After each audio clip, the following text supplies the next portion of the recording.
You're out there on the pickleball court, giving it your all, but somehow you keep losing. It's frustrating, right? You practice, you watch tutorials, but something's just not clicking. Well, I've got news for you. You're probably making some common mistakes that are sabotaging your game. In this video, we're going to break down the top pickleball mistakes that are costing you matches. Trust me, I've seen these errors time and time again, and they're holding back players just like you. By the end of this video, you'll know exactly what to fix to start dominating on the court. Picture this. You're up to serve in a tight game. You're feeling confident, the ball's in your hand, and you're ready to unleash a killer serve. But then, right after you hit it, you take that step forward into the court. Oops, sound familiar? This is one of the most common mistakes I see players make, and it's costing them games without them even realizing it. You might be thinking, what's the big deal? It's just one little step. But trust me, that harmless-looking habit can throw off your whole game. Let me tell you about my friend Mike. He's got a killer serve, but he kept losing points right after serving. We couldn't figure out why until I noticed he was always stepping into the court after his serve. It was like he was eager to get into the action, but that eagerness was actually setting him up to fail. Here's why that step is such a problem. When you step forward after serving, you're messing with your balance and reaction time. Your body's not in the right position to handle the return shot. You're basically giving your opponent a head start. Think about it. Pickleball is a fast game. That return is coming back at you in a split second. If you're still moving forward, you're not ready to react. Your weight is on the wrong foot. Your eyes might not be focused on the ball, and suddenly you're scrambling to get back in position. But don't worry, there's a simple fix that can instantly improve your serve return game. It's so easy, you'll kick yourself for not doing it sooner. Ready for it? It's called the serve and stay technique. Here's how it works. When you serve, plant your feet firmly and stay put. Don't take that step forward. Instead, serve and immediately get into your ready position right where you are. This technique sets you up for success in a few ways. First, you're balanced and ready to move in any direction as soon as your opponent hits the ball. Second, your eyes stay focused on the action so you can read the return better. And third, you're in the perfect position to choose your next move, whether that's charging the net or staying back to return a deep shot. Now, I know it might feel a bit weird at first. You might feel like you're not being aggressive enough. But trust me, this small change can make a huge difference in your game. Give it a try in your next match and see how much better you handle those serve returns. But remember, the serve is just the beginning of the point. Let's talk about what happens next, because there's another common mistake that might be holding you back. All right, you've got your serve down, but what happens next? It's time to talk about the third shot, and let me tell you, this is where a lot of players get tripped up. The third shot is super important in pickleball strategy. It's your chance to set up the rest of the point and get yourself into a good position. Here's the thing though, a lot of players make a big mistake on this shot. They think they need to smash the ball as hard as they can, like they're trying to win the point right then and there. I get it, it feels good to hit a hard shot, but trust me, it's not always the best move. Let me tell you about my friend Sarah. She's got a killer forehand and loves to use it. Every time she got the third shot, she'd try to blast it past her opponents.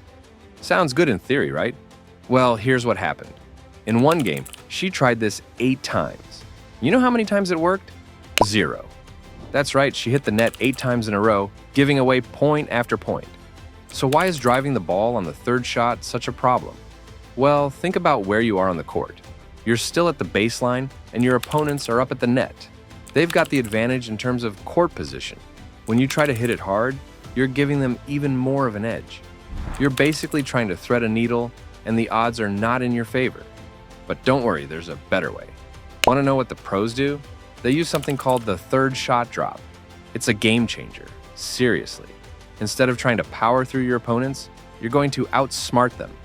Here's how it works. You hit the ball soft and low, just over the net. The goal is to get it to land in the kitchen, that no-volley zone right in front of the net. This does a couple of things. First, it forces your opponents to let the ball bounce, which gives you time to move up to the net. Second, it makes it hard for them to attack, because they have to hit up on the ball. If you're new to this shot, don't try to barely clear the net at first. Give yourself some room for error. Get a little more aggressive once you get the hang of it. Now that we've got you to the net with a solid third shot drop, there's something else we need to talk about. Because Even if you make it to the kitchen line, there's another common mistake that could cost you the point. Let's talk about what you should actually be doing once you get there. Ideally, you want to be stable, balanced, and ready to react. Think of yourself as a coiled spring, full of potential energy, just waiting to be released. But here's the thing. So many players fall into the trap of constant movement. They're bouncing back and forth, stepping in and out of the kitchen, basically doing everything except staying put. It's like they think more movement equals better play. Spoiler alert, it doesn't. I had a student named Tom who was the king of the kitchen dance. He'd be up at the line, shuffling left and right, taking little steps forward and back. He thought he was being active and ready for anything. But you know what kept happening? He'd get caught out of position when his opponent made a shot. He was moving so much that he couldn't react quickly enough when it really mattered. Here's why stability at the kitchen line is so crucial. When you're constantly moving, you're not in a position to react quickly. Every time you take a step, there's a split second where you're off balance. In pickleball, that split second can be the difference between a great shot and a missed opportunity. Plus, when you're stable, you have a better view of the court and your opponents. You can read their body language, anticipate their shots, and make better decisions about your own shots. It's all about being ready, not restless. Now, I bet you're wondering, okay, but how do I stay ready without moving? Well, there's a pro technique that'll change your game. It's called the ready position, and it's like a secret weapon for kitchen line domination. Here's how it works. You stand with your feet about shoulder width apart, knees slightly bent. Keep your weight on the balls of your feet, not your heels. Hold your paddle up in front of you, around chest height. This position lets you move quickly in any direction, while still keeping you stable and balanced. The ready position is a game changer because it combines stability with readiness. You're not dancing around, but you're not a statue either. You're poised to spring into action the moment you need to. Try it out, and I bet you'll notice a big improvement in your net game. But even with perfect positioning, there's one more mistake that could cost you the point, and it's all about how low you can go. Think you're staying low enough on the pickleball court? You might be surprised. Let's talk about why getting low is so important in this game. Here's the thing. A lot of players think they're staying low, but they're not even close. I see it all the time. They bend their knees a little and think they're good to go. But staying low in pickleball is way more than just a little knee bend. So why is staying low such a big deal? It's all about balance and reaction time. When you're low, your center of gravity is closer to the ground. This means you can move faster in any direction. Plus, when you're low, you're in a better position to hit those tricky shots that are coming in at your feet. But here's what's really cool about staying low. It actually improves your shot accuracy. When you're in a low stance, your body is more stable. This means you can put more power and control into your shots without losing balance. It's like you're creating a solid foundation for every hit. Now, I bet you're wondering how you can tell if you're really as low as you should be. Well, I've got a simple trick that'll help you check your stance.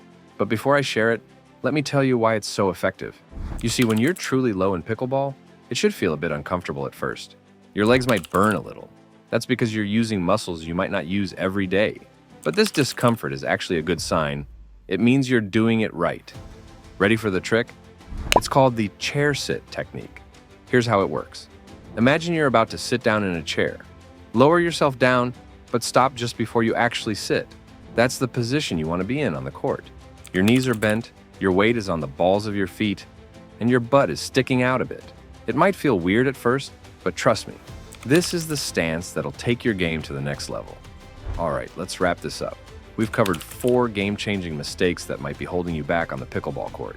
Remember, it's all about staying put after your serve, mastering that third shot drop, keeping steady at the kitchen line, and getting low, like really low. These fixes work together to give you a rock-solid foundation for your game. Here's a challenge for you. Pick one of these mistakes and focus on fixing it in your next match. Maybe start with that serve and stay technique. It's a small change, but trust me, it can make a big difference.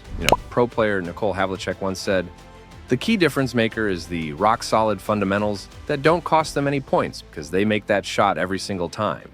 That's what we're aiming for here. Small tweaks in your technique that can lead to huge improvements in your game. So get out there, practice these fixes, and watch your pickleball skills soar. You've got this. Before you go, I also have some tips on how to take your singles game to a whole new level. Check out my video if you want to dominate at pickleball singles. Do this. See you there, and thanks for watching.